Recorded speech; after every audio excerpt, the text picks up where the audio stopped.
Hi, my name is Manoj Krishna, and in this video I'm going to explore the subject of happiness and why it is so elusive for so many of us. I hope you can walk with me as we explore it together. This video is part of the Human Enquiry Project, and you can find out more at our website, humanenquiry.com.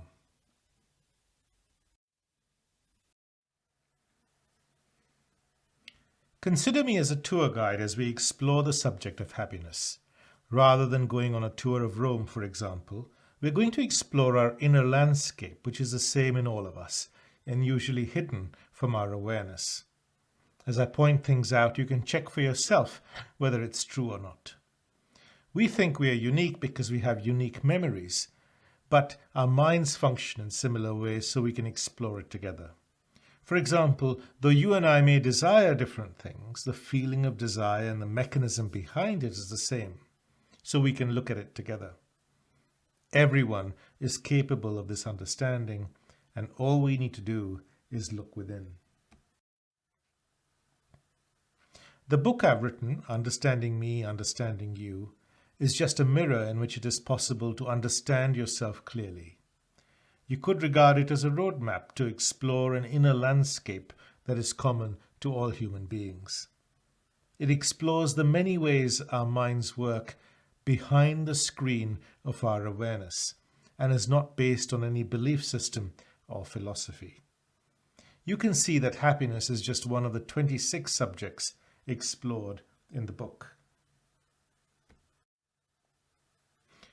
The non-profit Human Enquiry Project was founded to share this understanding of how our minds work with its many benefits with everyone. These benefits include emotional intelligence, wisdom, happier relationships, resilience to meet life's challenges, and to live with a sense of peace within. So how do we begin to explore the subject of happiness, or in fact, any subject? We can do this by asking questions like, is happiness pleasure, and the nature of pleasure? Is happiness the absence of unhappiness, or is it contentment? What is joy, and what can we do to be happier? Please regard this as an introduction to the subject. If you ask people why they go on holiday, get married, go shopping, or want to be rich, the answer is the same: because they want to be happy. But do we really know what happiness is, or the art of being happy? After all, it was never explored with us as a subject throughout our education. Happiness is elusive for many of us, whether we are rich or poor. The Charity Mind estimates that 1 in 5 of us will consider suicide at some point in our lives, and 1 in 4 of us will experience a mental health problem every year. How many of us feel truly happy and live with a sense of peace within? Happiness is also really important for our health. Scientists say that happy people live longer and have lower levels of the stress hormone cortisol.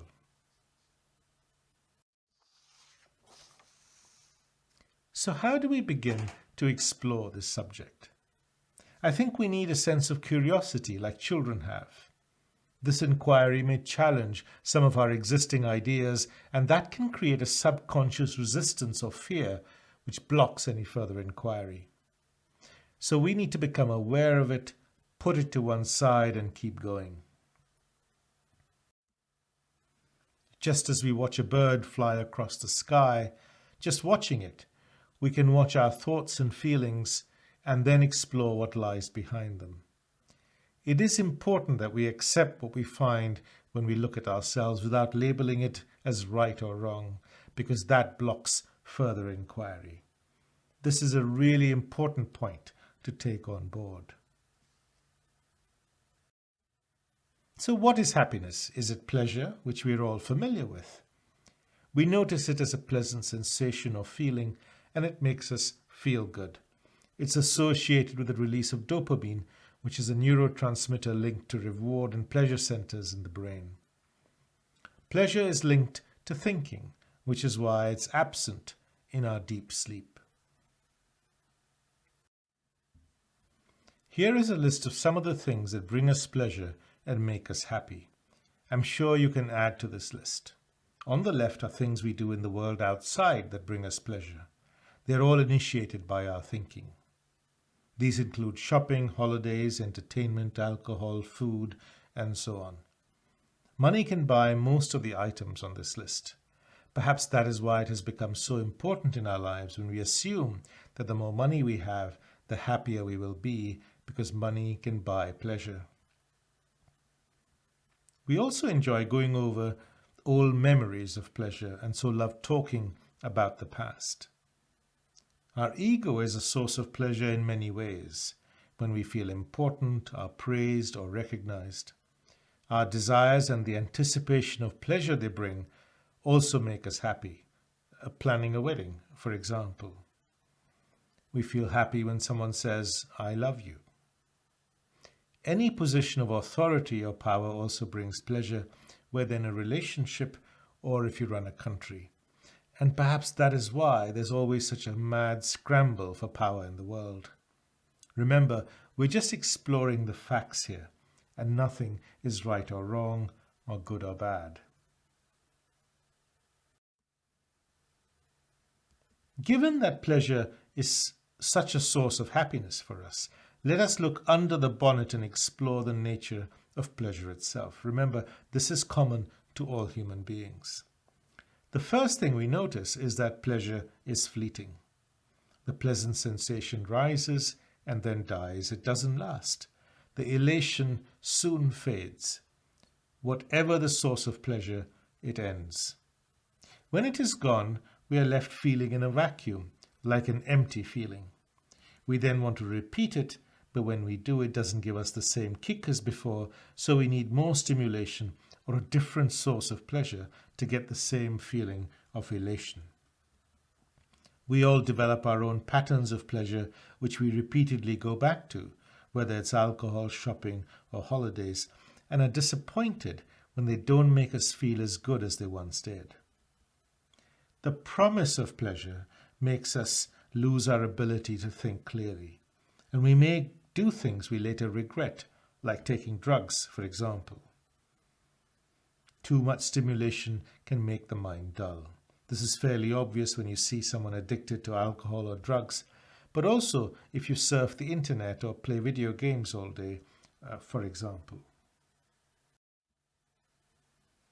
Our hidden need for pleasure acts in the background and determines many of our actions. It conditions our behavior without us realizing it. So we may not know why we get the urge to go shopping or have a drink or a smoke or chase the feeling of being important. It just becomes part of our automatic behavior, but behind it is the search for pleasure.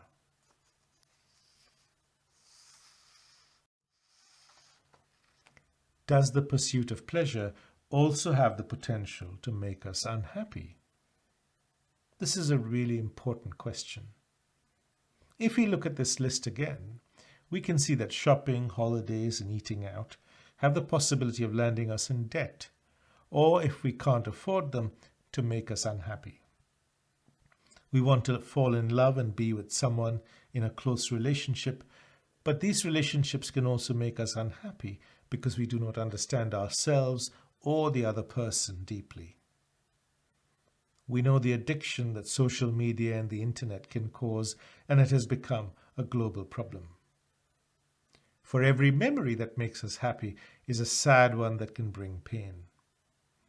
While feeling important can make us happy, it can also be a cause of misery if we feel insecure or someone doesn't make us feel important. For every desire that's fulfilled and makes us happy is an unfulfilled one that can make us miserable.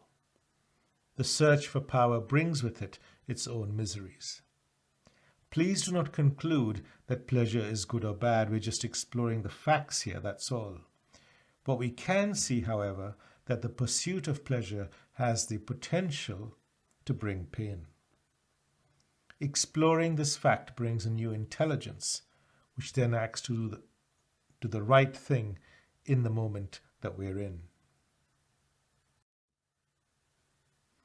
Our addictions to alcohol, drugs, and cigarettes begin as a search for pleasure. The habits then get established and become hard to break. The obesity epidemic is partly based on the fact that we use food as a source of pleasure. It is clear that our ability to think clearly about the consequences of our actions is diminished when the promise of pleasure is held in front of us. Understanding this may bring intelligent action. So what is behind our need for pleasure? Why do we want to be happy? Does that mean that we are not happy now? Please walk with me as we explore this. If you look carefully, when we are sitting quietly, we have this feeling of restlessness or emptiness which we are not comfortable with, and before we know it, we will begin to do something that brings us some pleasure. This is unconscious and really fast. We often do not notice this feeling in the background. The same feeling comes back, however, after a pleasure has ended, pushing us to begin the cycle again. Could we say that the stimulation pleasure brings covers over this uncomfortable feeling in us for some time, and that's why the stimulation pleasure brings becomes really important? Please take a moment to reflect on this. Can we explore and relax into that restlessness that we feel? It's a two-step process. First, we have to recognize the feeling in us because it can be quite subtle in the background behind the screen of our awareness. The second step is just to observe and relax into it and not escape from it. If we can do that, an amazing thing happens. It just disappears, leaving us with a sense of peace. This is very similar to a phenomenon seen in quantum physics, which is called the observer effect. The thing being observed changes as a result of that observation. Think of the potential benefits if we can do this. Our actions would no longer be governed by our unconscious and constant search for pleasure. And as we have just explored, this might save us from the potential unhappiness that lies in wait. This does not mean that pleasure is bad, but just that this understanding brings intelligent action. Is happiness contentment? The difference between who we are and who we want to be, or what we have and what we want, is the cause of our discontent, which can cause unhappiness. We think our happiness lies in getting what we want, or changing who we are. But an easier way is through acceptance and letting go of our hidden images of the need for a bigger house, a better job, a better partner, or to be thinner, and so on. This does not mean that we stop and do nothing, but just that our happiness does not depend on having more or being different. We can still pursue excellence in whatever we're doing. These images in us are subtle and work in the background, so we need to be quite sensitive to observe them at work. They're not wrong, but just a fact, and understanding them brings a different intelligence. Another way of approaching this subject is to explore the things that make us unhappy and see if we can avoid them. Here are some examples to consider. We become unhappy when our hidden psychological needs are not met, in a relationship or at work. We all want to be loved, listened to, feel important, be stimulated, have pleasure, power, and so on. Mostly, we're not aware of these needs and expect others to meet them, and when they're not met, we blame others for making us feel bad. For example, if we are not made to feel important at work, we may feel nobody thanks us for the job we're doing and become unhappy with our employers. Why do we have these needs in the first place?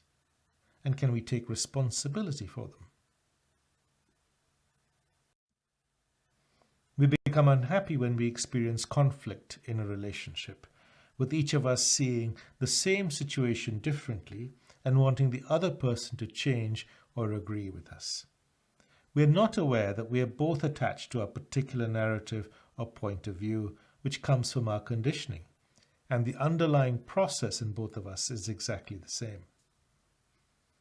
Would our conflicts end if we had this insight? We're unhappy if our expectations are not met.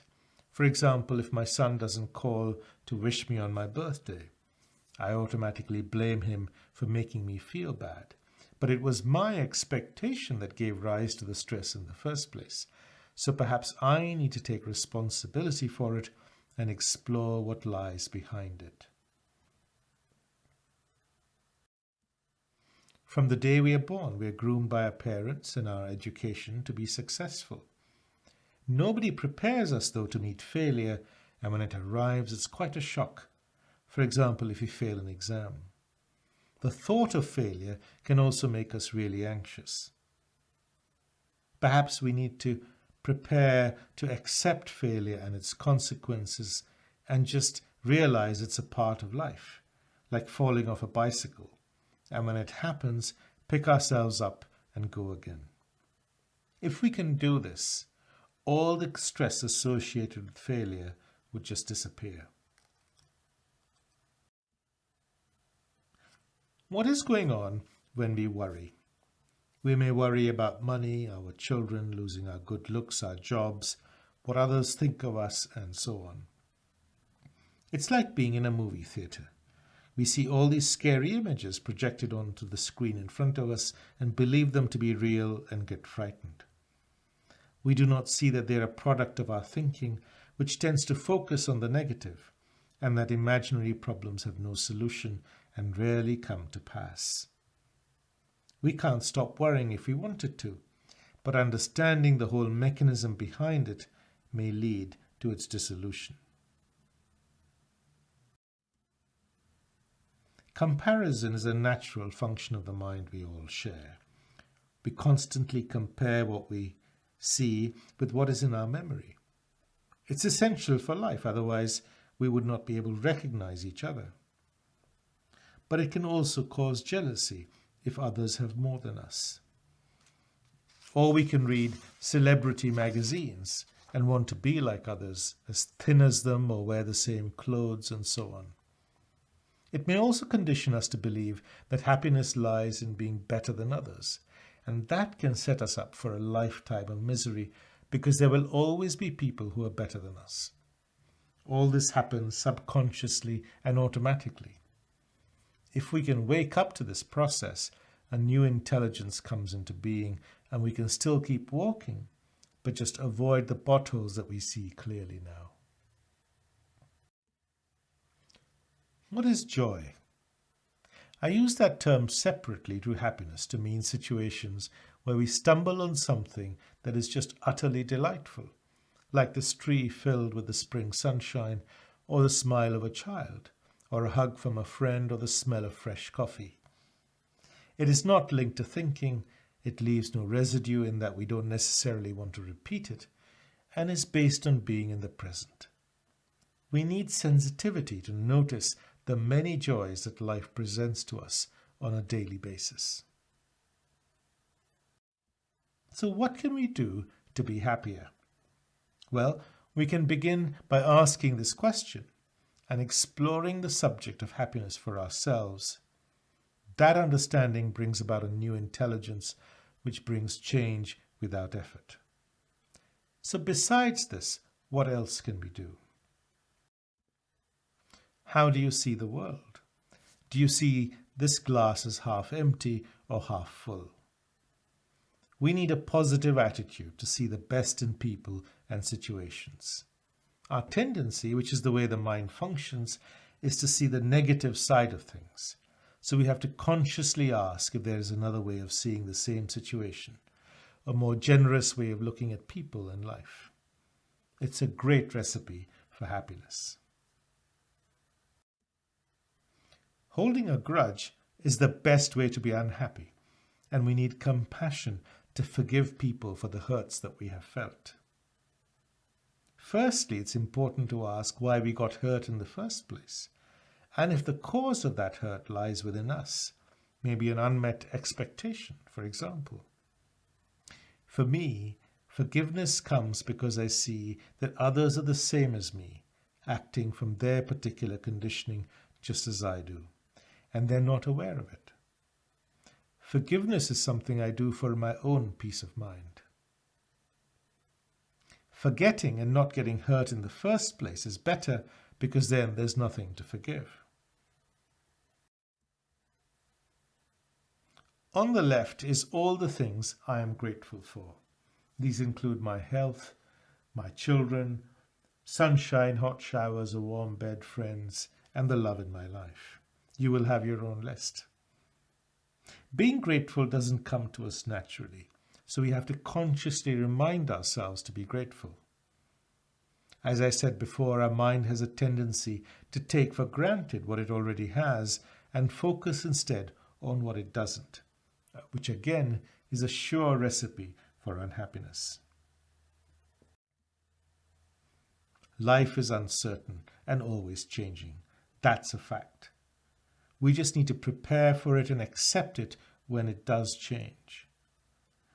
This acceptance brings resilience and allows us to adapt to change. Acceptance also releases energy to deal with the problem that we're faced with. You know, the moment we're in is the only life that we have to live. So being present in this moment is vital. We know that when our minds are buzzing with thoughts, we focus on them and cannot be present and notice life in the now. This perhaps explains why we are poor listeners. Being aware of this and watching our thoughts come and go brings a natural silence. And in the light of that silence, we can wake up to the moment that we're in. Please visit our website, humanenquiry.com, where you'll find videos, blogs, podcasts, and mind maps. You can also follow us on social media, on Facebook, Instagram, and Twitter at Human Enquiry. So, what are the next steps? We've covered a lot in this presentation here. Do go over it one more time and reflect on it and examine it for yourself. I find discussing these things with others is very useful. So you could consider starting a discussion group and discuss a chapter of the book at a time. Most of all, though, I hope this has inspired you and made you curious enough to begin your own journey of inquiry. If you'd like to find out more or get involved in the Human Enquiry Project, please email us, info@humanenquiry.com. I'd like to end by saying that self-enquiry is a doorway to an ocean of wisdom which can transform your life. Please take that first step. Thank you.